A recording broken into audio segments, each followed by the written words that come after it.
Hi, everybody, and welcome to the next section. Here we're going to be focusing on different properties of logs. So there are quite a few different properties of logarithms. We've seen a couple already in previous videos, and now we're going to look at about four more in the next few videos here. So the first one is the product rule. So do note, remember with logs that you do need to have that your base. So your base is always positive and not 1. And then also remember that whatever you kind of plug into a log has to be positive as well. We have that domain restriction.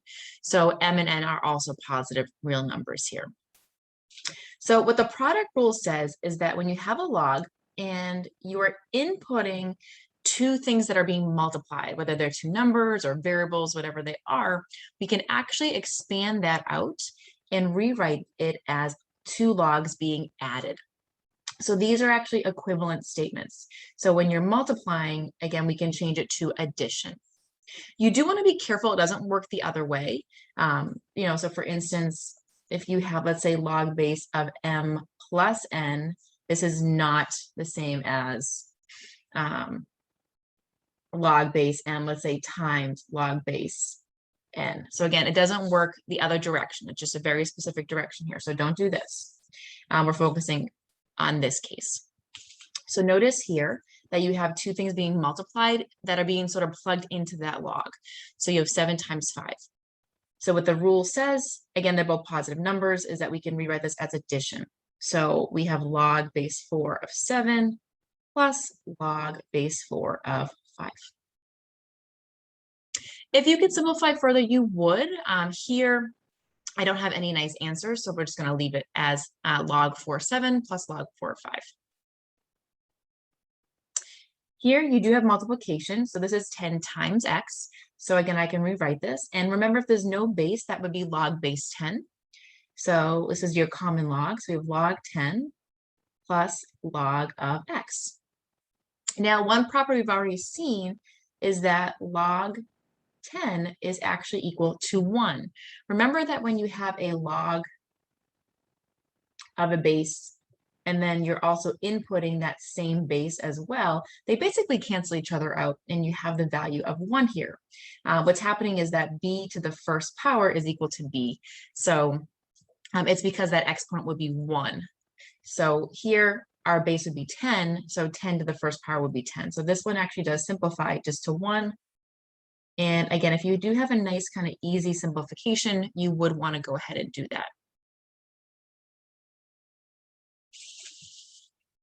Now we also have the quotient rule, which is very similar, but here you're dividing and division becomes subtraction of two logs. And again, just be careful, it doesn't go the other way. So what's happening here is you have one log and then you are inputting some sort of division piece, and we can separate that into two logs with subtraction in the middle.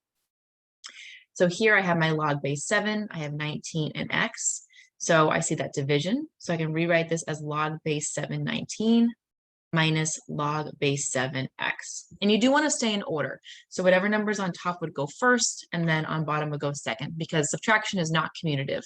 So you do want to be careful about that piece.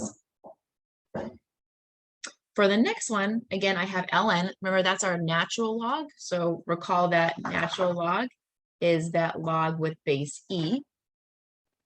And this is an L, not an I, so it's ln. And again, you have division. So we have the natural log of e to the third power minus the natural log of 7. Now, you don't need parentheses when you write logs, but you can. So again, sometimes you'll see I'll switch back and forth. I may write it like this, or I may write it like this. It doesn't matter. So you do see the notation both ways. I do want to note here that, again, you have the log with the same base as that exponent piece. So you're going to have this sort of canceling effect here. And the general form there is that when you have log base b of b to some power, then what happens is you end up with just having that value of n. So that log e is going to cancel out because they have the same base, but you still have that power of 3 there. So we can rewrite that first piece as just 3. So 3 minus natural log of 7.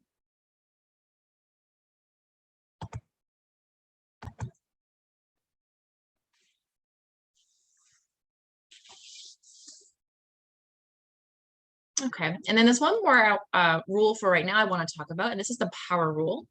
We use this quite a lot, and again, you still have that same restrictions here about B, M, and N, and P could be any real number, so that power could be any real number.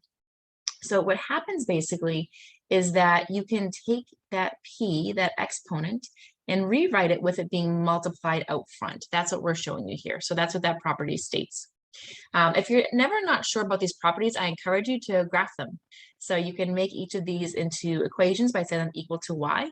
So graph the original, maybe in Desmos, and then graph your new answer, and you should see the same exact graph. So you know that you haven't done anything wrong and you haven't changed the problem. So here I have log base 5 of 7 to the 4th power. So what I can do is I can rewrite that. That power basically sort of comes out front. It's being multiplied here. Then you have log base 5 of 7.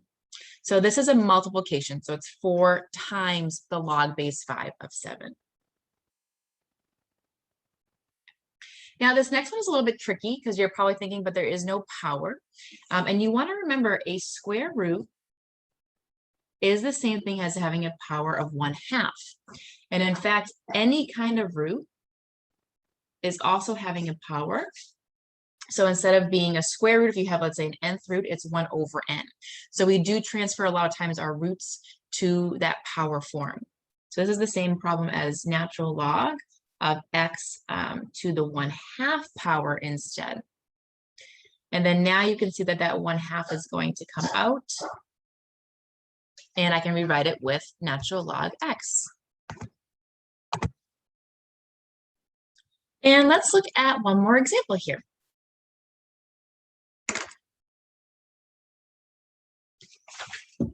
So in the last case, again, we have that power. Our log here is base 10. Now that power is over everything in the log, and that power can be brought outside. So it's going to be 5 log of 4x. And then for that one, that's it. Again, here I did use parentheses just to clarify that both the 4 and the x are being applied to the log in that step here. But that would be it. And again, this 5 is being, I guess I should write them a little bit closer. This 5 is being multiplied by that log. Now you can also apply the properties together. So here we have 2 examples where we're going to use all the log properties we just talked about to expand each expression as much as possible. So when they say to expand the expression, they want you to rewrite it with using those addition and subtraction signs and to bring the powers down as well. I will note one thing. When you are working with the power rule, you do want to make sure you apply the product and quotient rules first, meaning that, so here I have a power, but the power is not over everything. So I can't just bring the power out front. I need to make sure I separate it first so that the power is applied to everything inside that log before I can bring it out front. Here, notice how that power was on everything, so you can bring it out front. So what I need to do here first is separate this. So these 2 pieces are being multiplied. So I'm going to rewrite this as log base b of x squared. Multiplication becomes addition, so log base b of the square root of y. Now I'm noticing that the square is applied to the whole x, so I can go ahead and bring that out front. And also remember that y, the square root of y, we can write that as y to the 1/2, right? So when you have those square roots, you want to change them to that exponent form. And now we can actually bring that 1/2 out front too.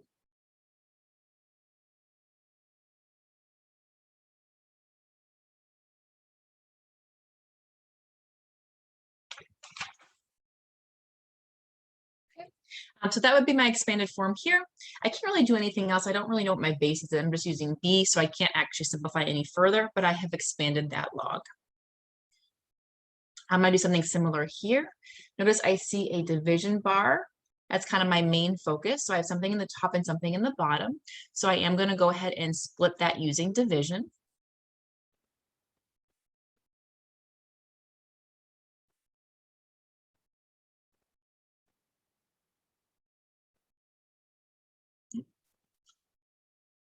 Both of those get log base 6, and then division becomes subtraction. Now notice that the whole denominator is 36y to the 4th, so I just want to clarify that that whole thing is being plugged into that log. Let's keep going. I can rewrite my cubed root as x to the 1/3.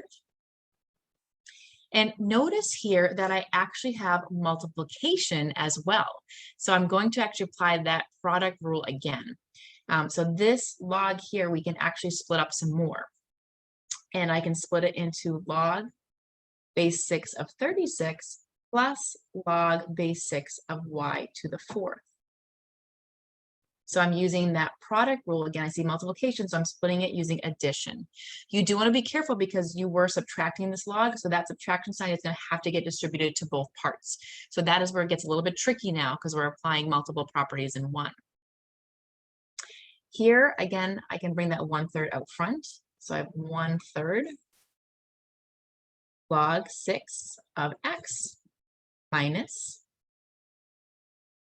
Now, I actually can simplify log 6 of 36. So let's do that off to the side. So if I have log 6 of 36, and I need to figure out what that value is, let's use the variable t, just to not use x or y here because we're already using them. So remember, we can evaluate this by changing it to the exponential form. So this means that 6 to the t power is 36, and our answer here would be 2. So when you're solving for a log or evaluating, remember that your answer is always the exponent. So we're asking ourselves, well, 6 to what power would be 36? And the answer is 2. So this piece actually simplifies just to 2. And then here, if I see that power, I can bring it out front.